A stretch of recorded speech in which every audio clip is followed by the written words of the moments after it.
buksan ko po ang ating passage sa Tagalog.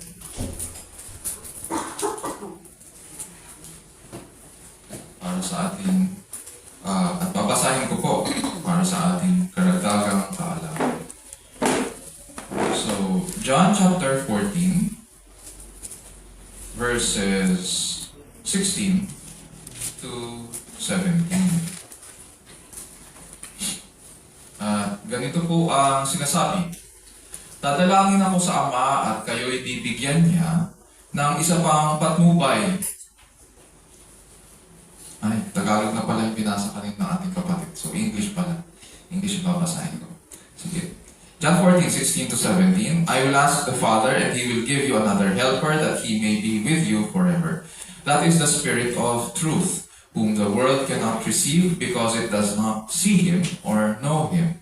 But you know Him because He abides with you and will be in you. Tapos, Galatians 4:6. Because you are sons, God has sent forth the Spirit of His Son into our hearts, crying, Abba, Father. So this is the word of the Lord. Praise be to God. So, nasanay po ako na binabasa sa Tagalog.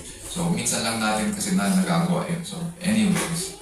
Nandito pa rin po tayo sa ating series na reasons Jesus came into the world. Katulad ng nabanggit ko po last week, nandito po tayo sa ating pag-aaral. Usually, pag sumasapit ang Pasko, pinag-aaralan natin itong reasons Jesus came into the world. And nandito na po tayo sa number 24. 24th reason na tayo. And based doon sa pag-plot ko po sa ating preaching calendar, next year tayo, by December, matatapos sa ating 31 reasons Jesus came into the world. Okay, so dito sa ating passage ng John 14:16 to 17 at saka Galatians 4:6, Jesus came into the world to give us the spirit of adoption. Noong bata po ako, may napanood po akong cartoons, or pwede rin sabihin anime. Siguro yung iba sa atin natatandaan ito, na itong cartoons na ito ay kilala sa tawag na Princess Sarah. Tatandaan siguro natin yun. Based ito sa novel na A Little Princess. Ang gumanap sa pelikula, sa Tagalog version, ay si Camille Prats. Ang pamagat ay Sarah ang Munting Prinsesa. So yung cartoons, nagmula ito po sa si Princess Sarah po ay nagmula sa isang mayaman na pamilya.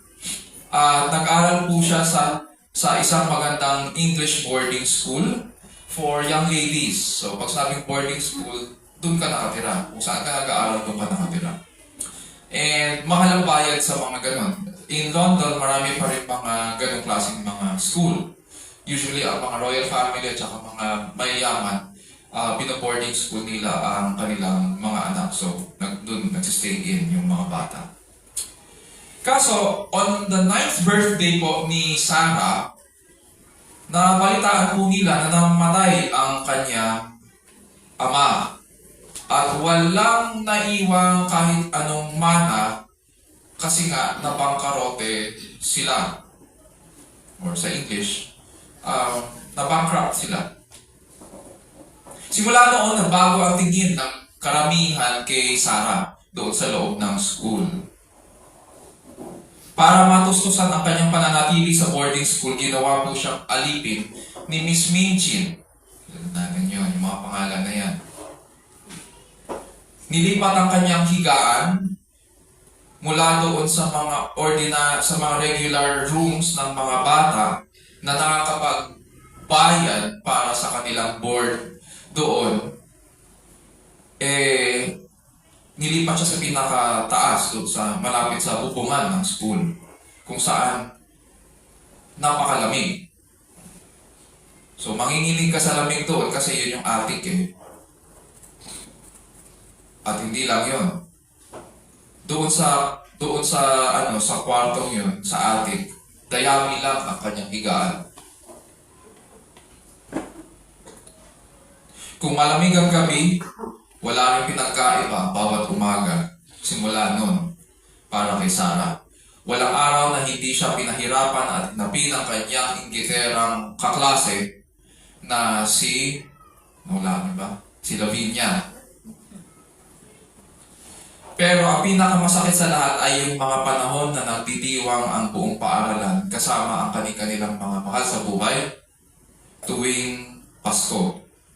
So habang ikaw nasa ilalim ka naman ng bubungan ng school, nag-iisa at tinitiis ang lamig, walang kasama, kasi nilisan ka ng iyong mahal sa buhay at pakiramdam mo wala namang talagang nagmamahal sa iyo. So lahat sila tuwing Pasko, uuwi sa kanilang mga pamilya, pero siya nandun siya sa school, nag-iisa. At malamig na malamig, nag-iisa siya, hindi niya alam kung anong mangyayari sa kanya sa susunod na taon. Yun yung masakit. Sa kasaysayan po ng tao, makita po natin na tayo po ang lumayo sa Diyos. Tayo po ang magkasala. Naging alipin po tayo ng kasalanan natin. Tayo rin ang nagpahirap sa ating mga sarili. Ngunit sa kabila nito, hindi tayo iniwan ng Diyos na nag-iisa. Kapag pinag-uusapan po ang kaligtasan o ang katupusan, ang karaniwang pumapasok po sa ating isipan ay yung relationship natin sa kautusan ng Diyos on the one hand. On the other, ang pinag-uusapan yung relationship natin sa kasalanan, if there is any renewed relationship man. Ganon din, because of salvation, pinag-uusapan din kung ano yung relationship natin sa kamatayan at saka sa kapahamakan. Oo, sinasabi rin natin at maririnig natin to sa mga Christian circles na we're not talking about religion, we're talking about relationship. Although on the one hand, sasabihin ko, it is, Christianity is a religion as well. Pero what do we mean when we say na it is a relationship? Ano ba ibig sabihin natin? At anong klaseng relationship ito? Yes, kung titignan natin ang sinasabi ni Apostol Pedro, sabi nga niya, we are a chosen race, a kingdom of priests, a holy nation, a people for God's own possession. Itong sinasabi ni Apostol Pedro sa 1 Peter 2, verse 9, these are the same words na ginamit ng mga propeta sa Israel in the Old Testament. And now, dito sa New Testament, ginagamit ito ni Apostle Peter para sa church, para sa mga Christians, the people of God. May nagbago. But does it end there? Yun yung question. Parang pag pinag-uusapan kasi ang relationship, ano ba ang nasa isip natin? Ano ang turing natin sa Diyos? At anong turing niya sa atin? There was a time na sa contemporary Christian music, may mga lumalabas na mga music na parang Jesus is my boyfriend. Parang mga love song ang tunog ng mga awitin. And that is the reason kung bakit tumigil din. Nag-recommend ako na itigil yung pagkanta ng mga contemporary Christian music dahil nalilihis. Hindi ganon ang pinapakita na relationship ng scriptures na Jesus is my boyfriend. Hindi ganon ang datingan ng pagsamba sa ating Panginoon. The Bible reveals more that God has drawn us closer to Him than we think. Hindi tayo ang lumapit sa Kanya, kundi siya ang bumaba. Time and time again, makikita natin sa scriptures na Diyos ang lumalapit sa tao. Siya ang bumababa. Siya ang nag-aalay na buhay. Siya ang tumatawag. At siya ang ginagawa niya, nilalapit niya tayo sa kanyang sarili. Sabi nga sa ating passage, God has sent forth the Spirit of His Son into our hearts, crying, Abba, Father. Sa umagang ito, panalangin ko po na mag-minister ang mensahe sa bawat isa, especially sa mga nababalisa o nahihirapan sa ating pananampalataya at buhay. Nawa makilala po natin na ang ating Diyos ay mapagmahal na Ama at tapat siya sa kanyang mga pangako. Nawa matuto po tayo lumapit sa kanyang anak habang pinagkakalooban niya tayo ng mga panibagong naisip, lakas at pagpapahalaga sa kanyang salita upang matutunan natin tumugon sa kanya sa maayos po na pagsamba sa presensya ng Diyos sa ilalim ng kapangyarihan ng Diyos para po sa kalwalhatian ng ating dakilang Diyos.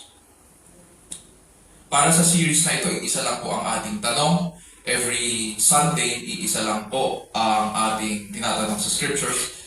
Ang tanong na yon ay, what is the reason Jesus came into this world? Ano po ba ang dahilan sa pagparito ng Panginoong Jesus sa mundo? And this leads us now dito sa ating passage sa John chapter 14. Ang ating passage dito po sa book ni John ay climax po ng mga events ng buhay at ministry ng Panginoong Jesus na nagsimula po sa John 13. Ito po ngayon, nasa Passover na po sila and they are in the last days of Jesus' life.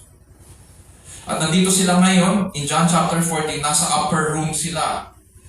They are spending the Lord's Supper, the first Lord's Supper, and nag-uusap-usap po sila dahil dito, nagdahan-dahan na nagpapaalam ang Panginoon sa kanyang pag-alis.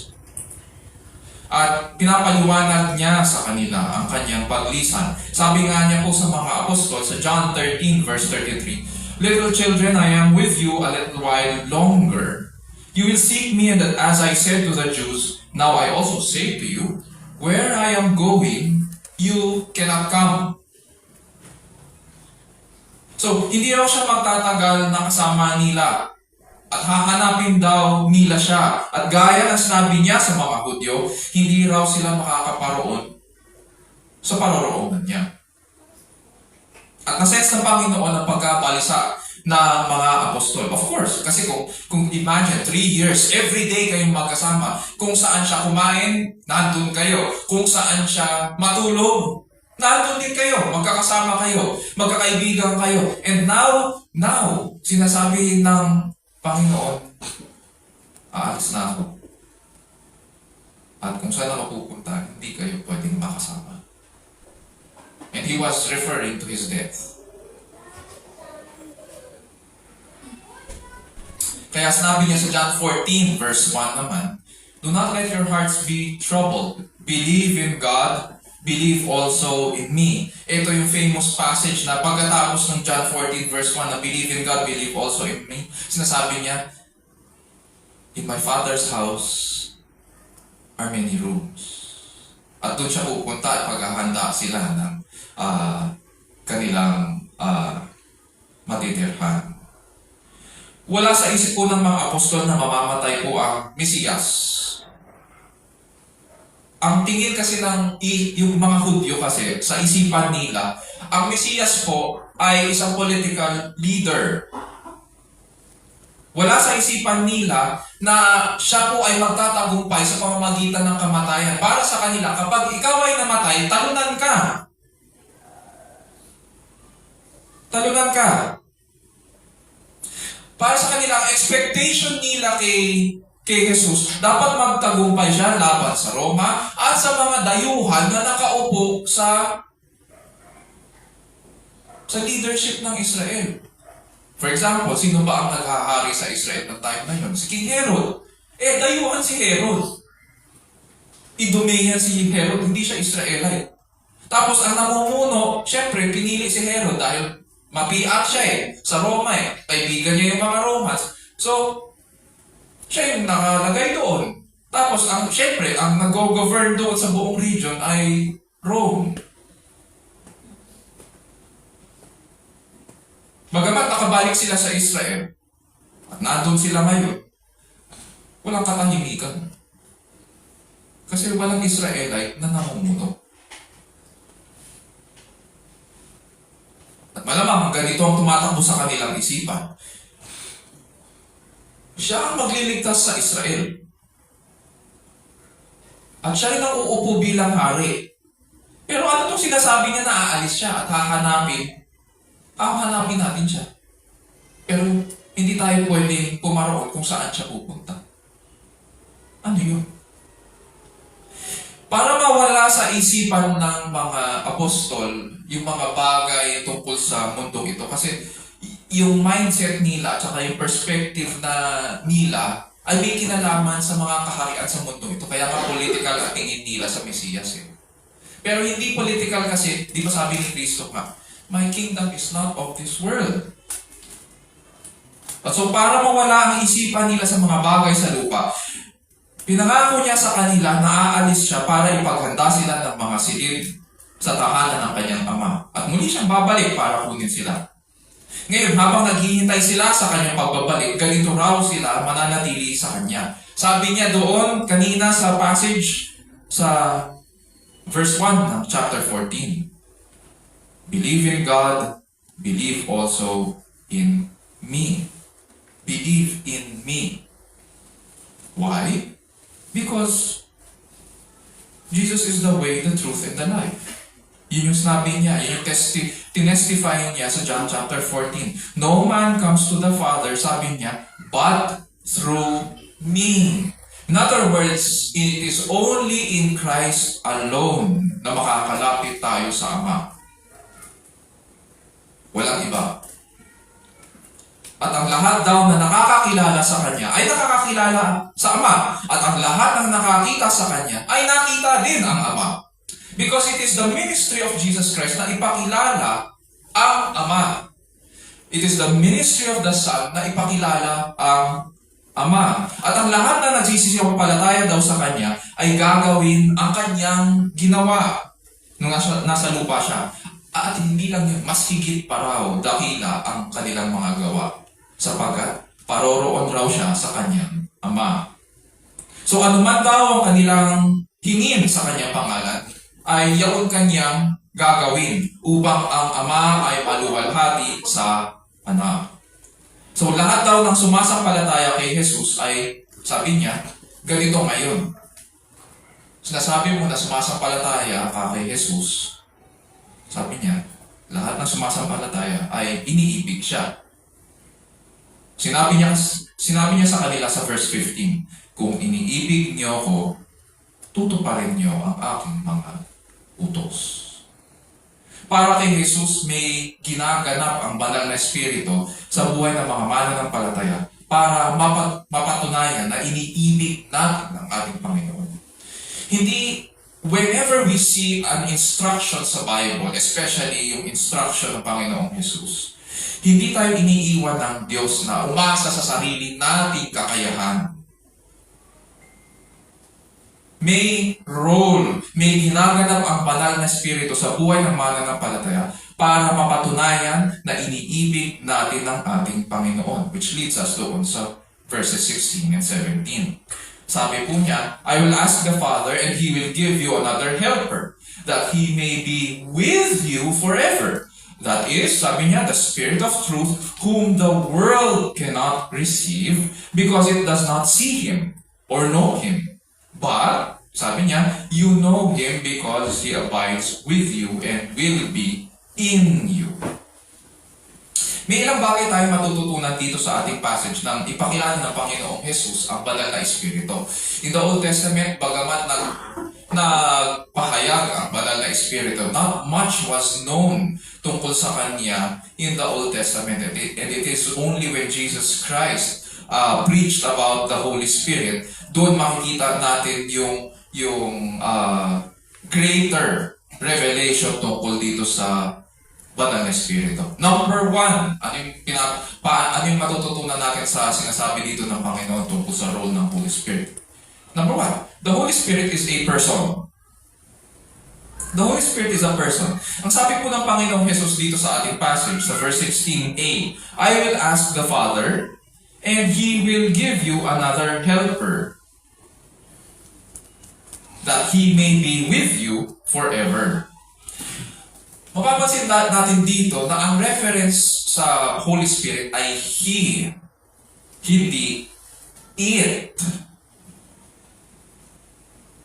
Ginamitan siya ng He.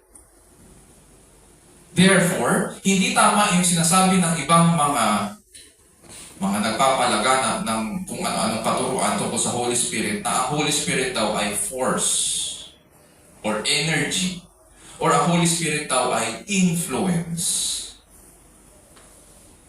Uulitin ko po, ang banal na Espiritu ay hindi bagay, hindi siya thing, at mas lalong hindi po siya hayop. Member po siya of the Godhead. He is equally powerful as the Son and the Father. He is eternal. He is all-knowing then, just as the Son and the Father are all-knowing also. So kung ano yung majesty and excellency and perfections ng Father and Son, yun din ang makikita sa banal na Espiritu. The Spirit is a person of the Holy Trinity. Tulad ng Ama, makikita rin at ng Anak, makikita rin natin siya sa pasimula sa Genesis chapter 1. Nandun po siya sa paglikha ng langit at lupa. In the beginning, God created the heavens and the earth. And the earth was without form and void, and the Spirit of God was hovering over the face of the deep. Nandun siya.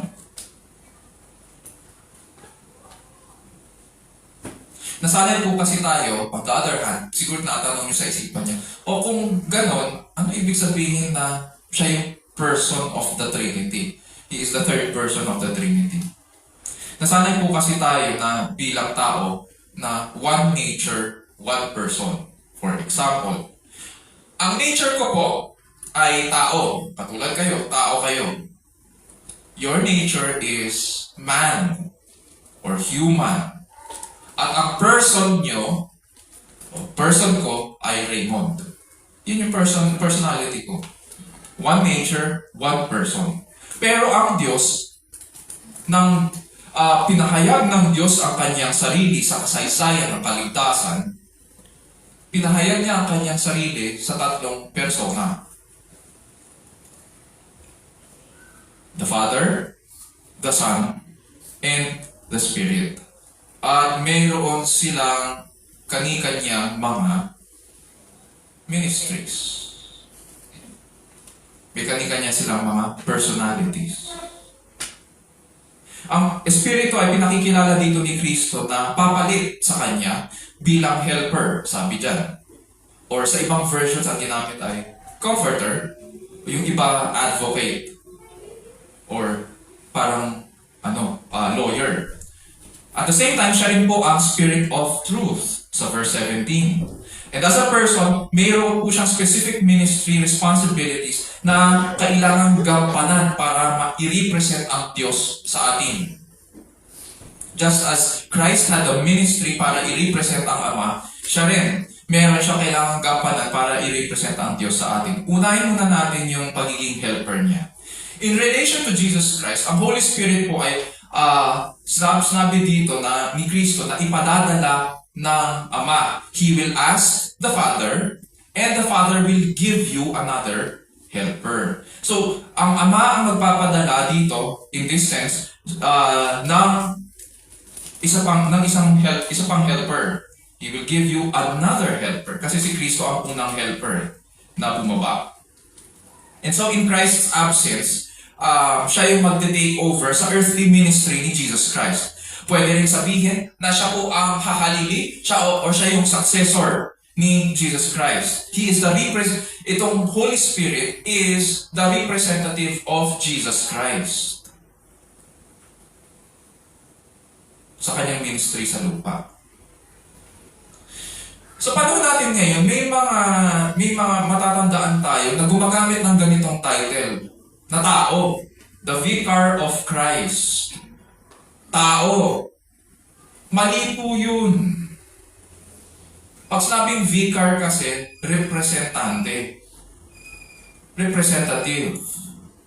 It is wrong for us to say na ang isang tao ay magiging representative ni Kristo. Ang tamang representative ni Kristo based dito sa John 14 ay ang Holy Spirit. At hindi po siya tao. Sa original language, itong salitang helper, o yung ibang English versions ginamit ko, comforter at saka advocate, ang salitang ginamit ay nangangahulugang to call alongside. Nandiyan siya sa ating tabi. Ang larawan dito ay parang isang courtroom. Tayo yung nasasaktan at siya yung tumatabi sa atin. Kapag sa atin na naka-attend ng mga courtroom hearings, ano tawag doon sa tumatabi sa atin? Hindi ka pwedeng magsalita sa isang courtroom. Siya kailangan ng magsalita. Hindi ka pwedeng magsalita hanggang hindi ka tinatawag. May magre-represent sa'yo. So, ano tawag to? Minsan natawag sa kanya counsel. Minsan natawag sa kanya, perhaps kung ikaw ang nasasaktan, edi yan yung defense attorney mo. Siya yung legal counsel mo. Kaya nga, counsel or comforter or advocate ang tawag sa Holy Spirit. At the same time, ang Holy Spirit ay hindi lamang ating advocate or defense. May sense din na siya ang nagpapalakas sa atin at nag-aaliw sa atin at tumutulong kapag tayo'y nanghihina. Sabi nga ni Kristo, He may be with you forever. And therefore, hindi nawawala ang banal na Espiritu. Hindi po siya nawawala. Kahit na minsan, natandaan ko po yung isa namin kasama sa youth noon. Nagkakwento siya. Papunta daw siya sa church. Tapos parang nagdadrive siya ng kanyang motor. At mayroong nag-cut sa kanya. At sabi, napamura daw siya kung ano-anong lumabas sa kanyang bibig. Nawala daw sa kanyang espiritu. Hindi totoo. Hindi nawawala ang espiritu. Maaaring nadala siya ng kanyang emotions, pero hindi nawawala ang espiritu. Sapagkat, as sinabi ni Kristo, He may be with you forever. Punta tayo sa Spirit of Truth. So, yun yung role niya as helper. Ang banal na Espiritu po ay hindi lamang helper, siya po ay Spirit of Truth. Sabi nga ni Kristo sa verse 17, that is the Spirit of Truth, whom the world cannot receive, because it does not see Him or know Him, but you know Him because He abides with you and will be in you. Ang ginagamit ng banal na Espiritu para alawin po tayo at palakasin tayo ay ang katotohanan ng salita ng Diyos. Ang main ministry po ng banal na Espiritu, uulitin ko po, ay ipaliwanag sa atin ang salita. Ang tool na ginagamit niya ay ang Bible. Minsan natatawa ako kasi pag nagpapasa ako sa Facebook, may mga nakikita ako mga ganitong mga post na may nagpe-pray sa Panginoon, Lord, give me a sign. Give me a sign po na ganito. Ayun, habang tumatawid po siya sa daan, may nahulog sa kanya na sign. Nahulog sa ulo niya yung kanyang road sign. Ayan yung sign mo. Hingi tayo ng hingi ng sign sa Panginoon, andyan yung kanyang salita. Kung gusto natin kausapin ng Panginoon, andyan ang kanyang salita. Gusto natin marinig ang boses ng Panginoon, andyan ang kanyang salita. Minsan nasa cellphone na nga natin. Minsan nasa tablet pa natin.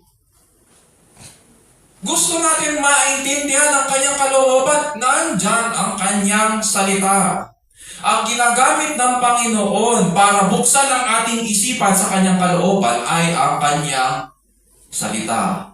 Itong scriptures is the main ministry of the Holy Spirit.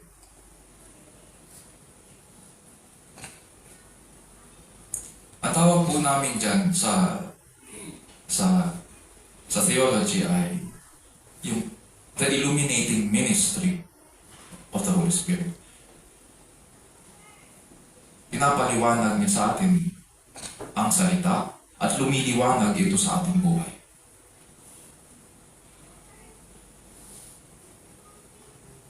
Sabi ni Kristo, hindi raw siya tanggap ng sanlibutan dahil hindi nila siya nakikita at hindi kilala. Sapagkat wala siya sa kanila at wala sa kanila ang katotohanan. And so, hindi ito makikita sa mundo. Kaya nga, mapapansin natin, bakit nung wala tayo kay Kristo, hindi natin maintindihan ang salita ni Kristo? Ba't ang labo? Pero, nang makakilala tayo kay Kristo, biglang lumiwanag ang lahat. Dahil sa Banal na Espiritu. Punta tayo sa pangalawa. So kanina, number 1, the Holy Spirit is a person. Pangalawa, the Holy Spirit proceeds from both the Father and the Son. Dito sa ating passage sa John 14:16, sinasabi ng Panginoong Hesus na ang Espiritu ay nagmumula sa Ama. Sabi nga niya, I will ask the Father, and He will give you another helper. He will give you. So nagmumula sa Ama ang Espiritu. Si Kristo ang unang taga-aliw at tagapamagitan ng mga hinirang nung nandito siya sa lupa. Ngunit pag-alis niya, ang Espiritu ang magpapatuloy ng kanyang earthly ministry. And it is interesting dahil 2 chapters later, sa John 16:17, ganito naman po ang sinasabi ng Panginoon. So John 16 verse 7, sabi niya, But I tell you the truth, it is to your advantage that I go away. But hindi, ibig sabihin, from John 14 hanggang John 16, hindi pa siya tapos na ipaliwanag yung tungkol sa kanyang pag-alis. Ganon ang pagkabalisa ng kanyang mga apostol. Hindi nila matanggap at hindi pa nila maintindihan ang kanyang pag-alis. From John 14 hanggang John 16, pinapaliwanag pa niya yun. At dito sa verse 7 ng John 16, sabi niya, It is to your advantage that I go away. For if I do not go away, sabi niya, the helper will not come to you. But if I go, ano sabi niya? I will send him to you. So ano ba talaga? Will the Father send the Spirit? Or will Christ send the Spirit? Kung umalis ako, susuguin ko siya sa inyo. Anong sagot? Both. Ganyan ang scriptures. Ibig sabihin, the Holy Spirit proceeds both from the Father and the Son. At ganun ang tinatanggap ito ng mga early Christians. The first generation of Christians hanggang sa church fathers, pag binasa natin ang work ng mga church fathers, yun ang sinasabi nila. They testify dito sa teaching na ito. That the Holy Spirit proceeds from both the Father and the Son. Hindi natin pwedeng pagbanggain yun. Scripture ito. So number 2 yun. The Holy Spirit proceeds from both the Father and the Son. Kung tatanungin niyo ako, Pastor, naintindihan mo ba yan? Ngingitian ko kayo.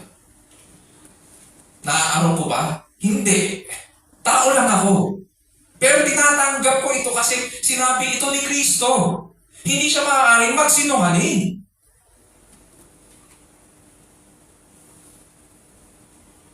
At yun din ang trabaho ko.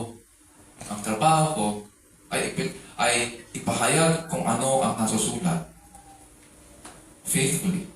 Pangatlo, the Holy Spirit indwells God's people forever.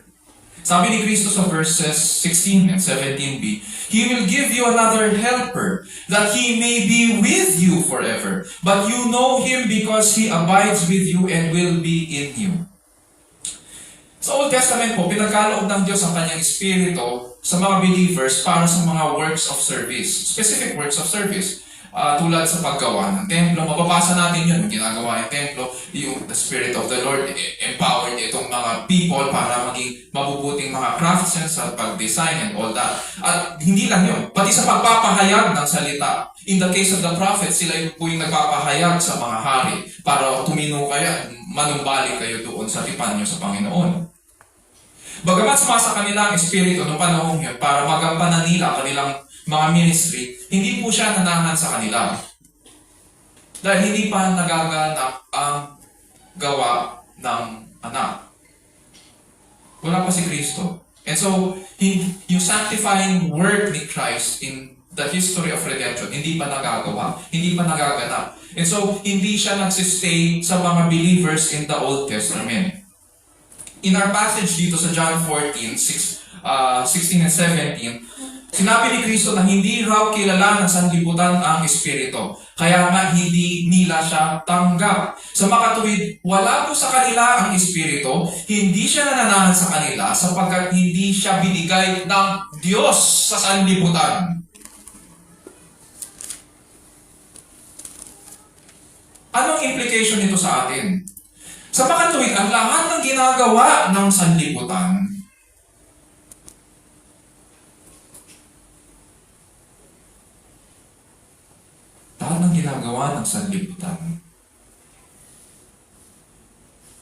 ay walang confirmation ng banal na Espiritu.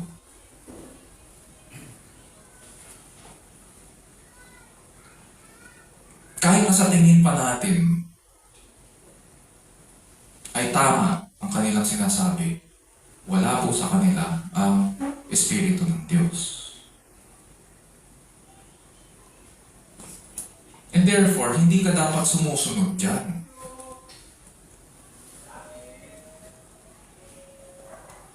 Kasi nga, di ba nga, babalikan natin yung sinabi ni Kristo, if you love me,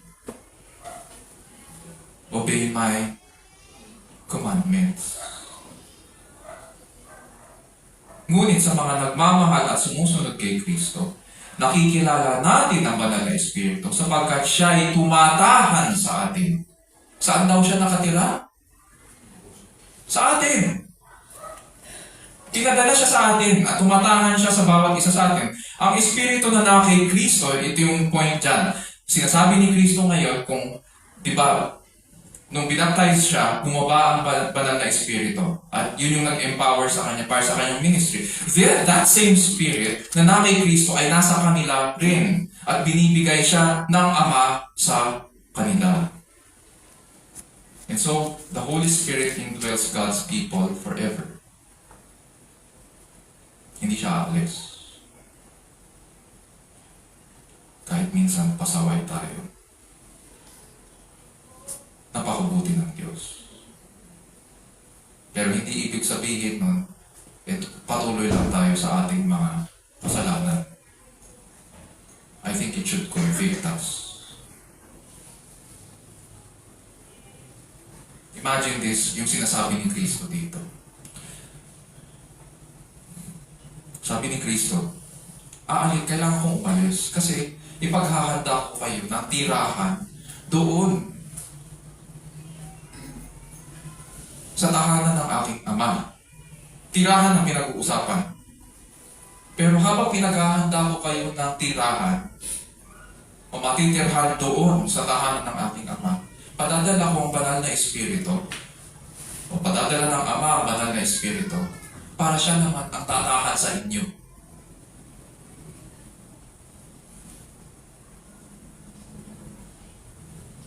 Para hindi kayo namumulila. At hihintayin nyo yung tamang panahon ng pagbabalik ni Kristo hanggang sa dalhin niya kayo doon sa tahanan ng aking Ama.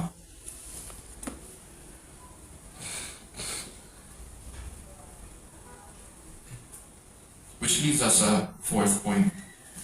God sent the Holy Spirit to confirm the believer's sonship in Christ the Son. Bakit mahalaga pinag-uusapan dito yung pagiging anak?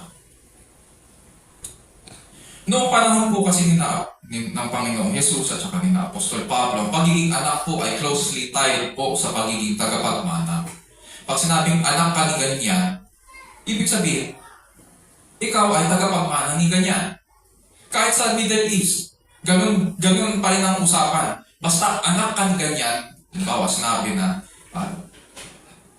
ikaw ay anak, sabihin natin ni Sheikh ganyan, ibig sabihin, tagapagmana ka. At walang pwedeng magsabi na hindi. Ang pwede lang na magsabi na hindi ka tagapagmana o hindi ikaw totoong tagapagmana o hindi ikaw totoong anak, syempre yung tatay mo. Pero ibang tao hindi pwede. So, closely tied sa pagiging anak ang pagiging tagapagmana. Pero hanggat bata pa ang tagapagmana, dito mababasa natin sa scriptures din, na hanggat bata pa ang tagapagmana, in terms of status, walang pinagkaiba yung batang tagapagmana sa isang alipin dahil hindi pa siya handa, nasa ilalim. So, ang gagawin ng kanyang ama, ipapasa ilalim siya sa isang tagapamahala. May magtuturo sa kanya. May tagapangasiwa. Hindi siya maaaring gumawa ng sarili niyang desisyon hanggat bata pa siya. And so, ganito po daw ang nangyari sa atin ayon kay Apostol Pablo dito sa Galatians chapter 4. Ganito ang nangyari sa atin sa kasaysayan ng kaligtasan. Nang hindi pa tayo nakakakilala kay Kristo, nasa ilalim daw tayo ng mga tuntunin ng sanlibutan ito. Alipin tayo ng sanlibutan. And in some other passages of Scripture, ang sinasabi, alipin din tayo ng ating mga kasalanan. Ngunit nang dumating ang takdang panahon, sinugo ng Diyos ang kanyang anak upang palayain tayo. Kaya ngayon tayo na nasa Diyos anak ay nabibilang sa mga anak ng Diyos. Ganun yung play of words dito. We who are in Christ are now recognized. We who are in Christ the Son are now recognized as sons of God.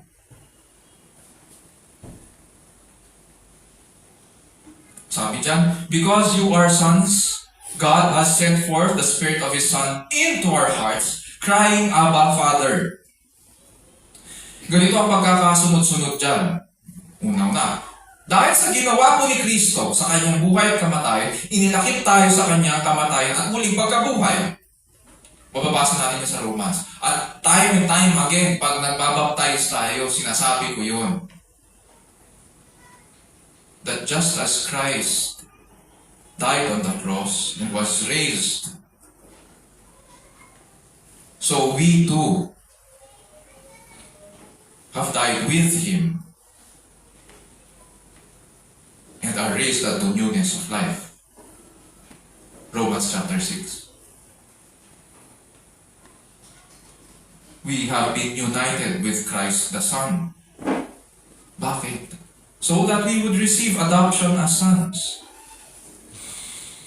At dahil pinaging banal at inilakip tayo sa kanyang anak, ngayon, ang ginagawa ng Diyos, pinagkaloob ng Diyos ang Espiritu ng kanyang anak sa atin ng mga binilang na maging anak. Parang ganito yan. Ulitin ko. Ang ating pananampalataya ay may past, may present, may future. Yung future, wala tayong problema dyan. Pinag-uusapan natin ang future, hope natin, sa yung pagbabalik ng ating Panginoon. Pero dito, madalas dapat na pag-usapan din ang ating past at saka yung ugnayan nun sa ating present. Madalas na ang pinag-iisipan lang natin yung present ay tumanggap ako ganito, tumanggap ako sa Panginoon, ganyan, nabaptize ako. Okay yun. Pero kailangan na iintindihan natin kung ano yung kinalaman nun sa ginawa ni Kristo in the past. So ganito yung ugnayan nun doon. Si Kristo ay namatay at muling nabuhay. Ang ginawa ng Diyos sa atin, inilakip tayo kay Kristo sa kanyang kamatayan. And therefore, kaya sinasabi sa Romans chapter 6, na pati yung lumang pagkatao natin ay ipinako kasama kay Kristo. Namatay. Kaya nga ang totoong nakakilala kay Kristo, hindi na niya binabalikan ang kanyang dating pamumuhay. Nakakahiya sa Panginoon na tayo ay pinako sa kanyang krus at muling nabuhay, tapos ang ginagawa natin ay parang pinapako siya ulit sa ating mga kasalanan. Hindi dapat. Kaya nga, sabi ni Pablo doon sa Romans chapter 6, dahil sa biyaya pa ng Diyos, dapat ba tayo magpatuloy sa ating kasalanan? May it never be. So dahil sa ginawa ni Kristo, so inilakip tayo ng Ama doon sa kanyang ginawa in the past. So that in the present, magkakaroon ng pagbabago sa ating isipan at sa ating mga puso.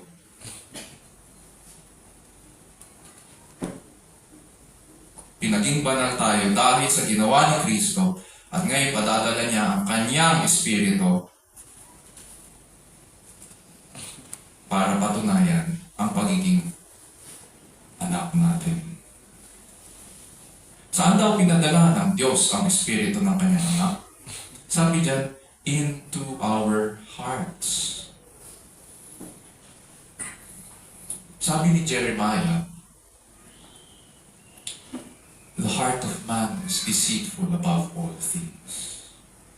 And yet dito makikita natin, saan daw nanirahan ang banal na Espiritu? Saan? In our very hearts. Ibig sabihin, iniisip ko gaano ka-effective yung ginawa ni Kristo para linisin ang ating mga puso, para doon manahan ang banal na Espiritu. Sa panahon natin ngayon, ang pagkakaintindi natin sa puso ng tao ay ito yung seat of emotions. Pero biblically, the heart is the seat of all commitment and trust. Sabi nga sa Proverbs 3:5-6, trust in the Lord with what? All your heart. And do not lean on your own understanding. In all your ways, acknowledge Him, and He will make your path straight. Trust in the Lord with all your heart. The heart sa Bible is the seat of all commitment and trust. At dahil doon pinadala ng Ama ang Espiritu, this passage tells us na may pagbabagong nangyari sa ating kaloob-looban.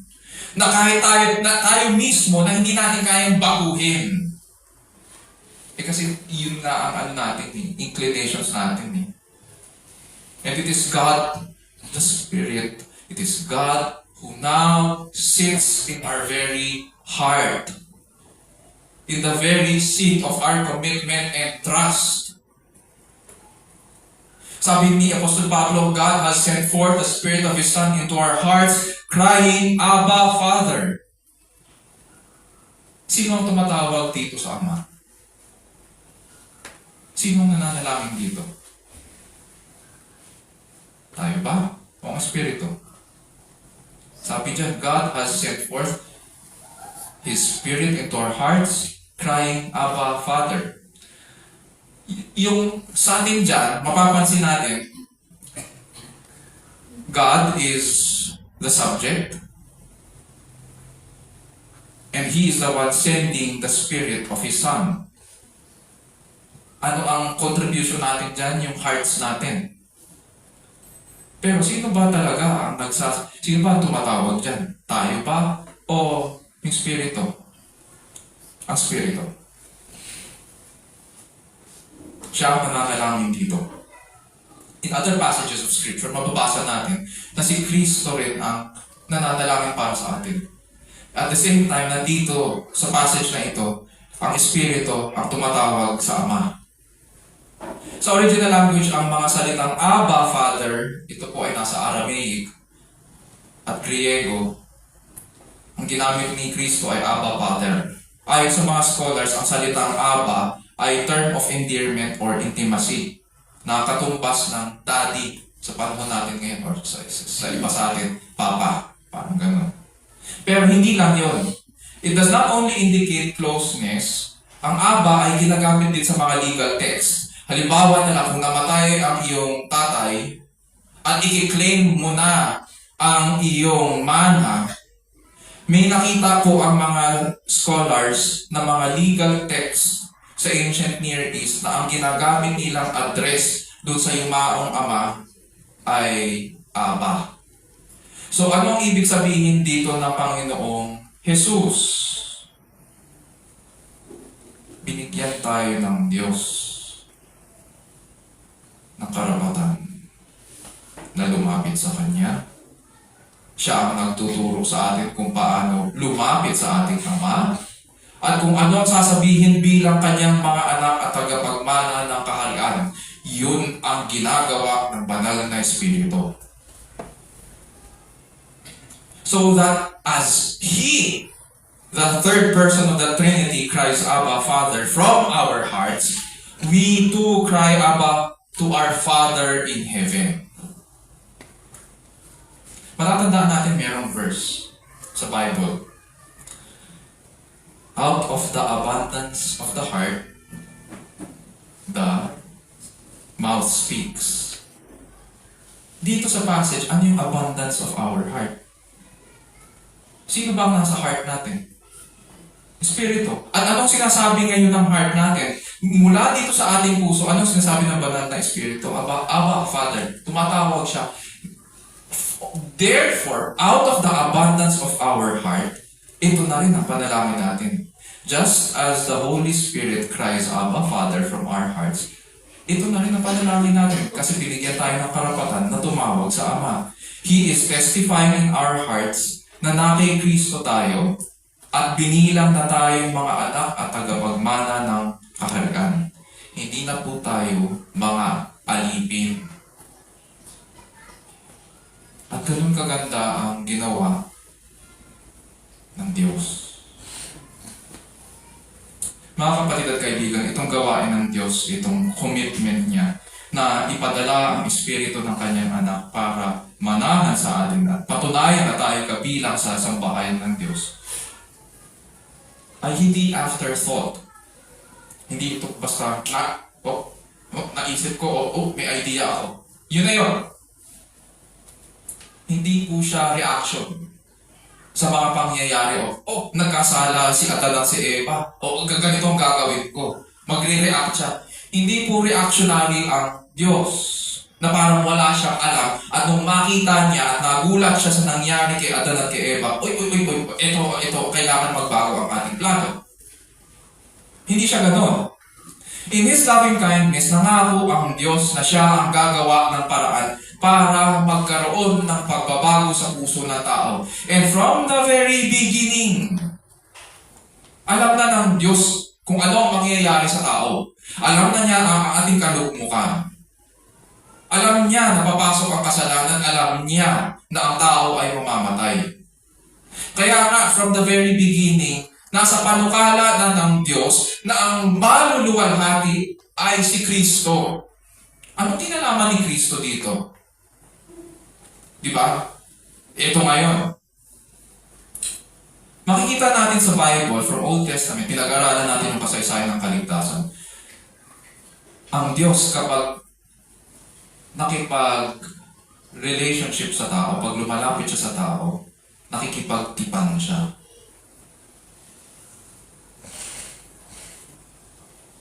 At ang tipan ay mahalaga sapagkat doon pinapahayag ng Diyos ang kanyang mga blessings.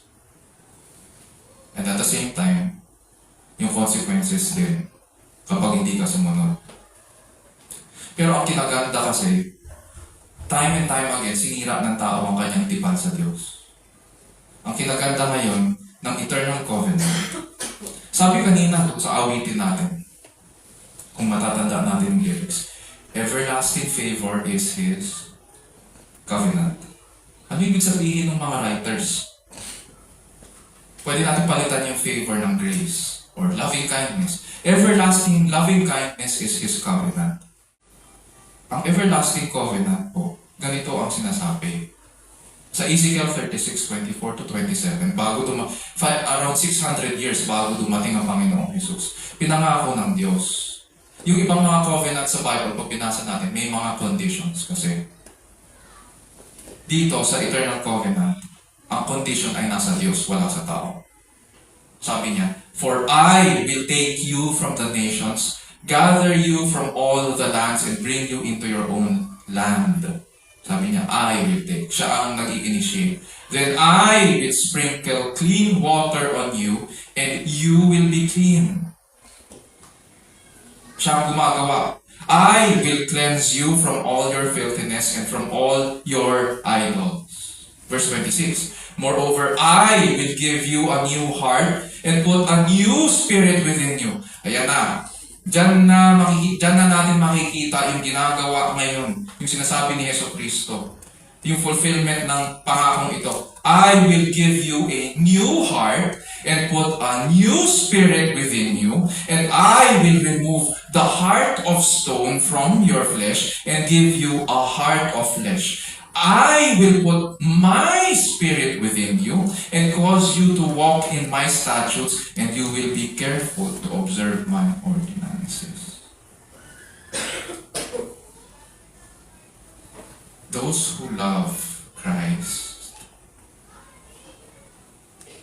will walk in His commandments, will obey His commandments, because it is God who promised to put His Spirit within you. Anong role ni Kristo dito? Noong unang panahon, ang mga tipan ay nilalagdaan sa pamamagitan ng dugo. Pinapatibay sa pamamagitan ng dugo. Buhay para sa buhay. The reason God's people are being gathered today, the reason we are considered clean from all our filthiness, the reason pinadala ng Ama ang Espiritu at nagkaroon ng pagbabago sa ating mga puso ay ito. Dumanak ang dugo. Hindi dugo natin ang ginamit.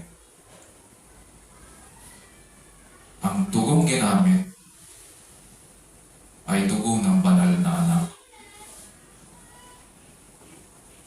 Upang tayo na dating mga alipin ng kasalanan at sanlibutan ay maging malaya kay Kristo at maituring na mga anak at tagapagmana ng kaharian. Salvation is free. Grace is free. Pero hindi ibig sabihin na porket free ay wala itong halaga. It cost the life and blood of the Son for grace to flow among us. Mga kapatid, purihin natin at pasalamatan ang Diyos sa Kanyang dakilang gawa. Mahalin natin siya sa pamamagitan ng pagtalima sa Kanyang salita. At manatili tayo sa katotohanan hanggang sa Kanyang pagbabalik. Ngayong Pasko, we have reason to rejoice dahil hindi tayo iniwan ng Diyos na mag-isa at walang kasama sa ilalim ng bubungan na nanginginig sa lamig. Hindi niya tayo iniwan sa ating kalugmukan at kasalanan. Pinatunayan niya na siya ay tapat sa kanyang mga pangako at umaabaw sa pagmamahal sa atin. Kahit napakarumi natin, nilinis niya tayo at pinalaya tayo. Paano niya ginawa yun? Jesus came into this world. And what is the reason that Jesus came into this world? My brothers and sisters, Jesus came into the world to give us the spirit of adoption. In Christ, Mga kapatid, the good news is hindi ka nag-iisa. Kabilang ka sa kapatiran, sa sambahayan ng Diyos at sa mga tagapagmana ng kaharian. Isapuso natin ang mga bagay na ito at purihin natin ang ating tapat at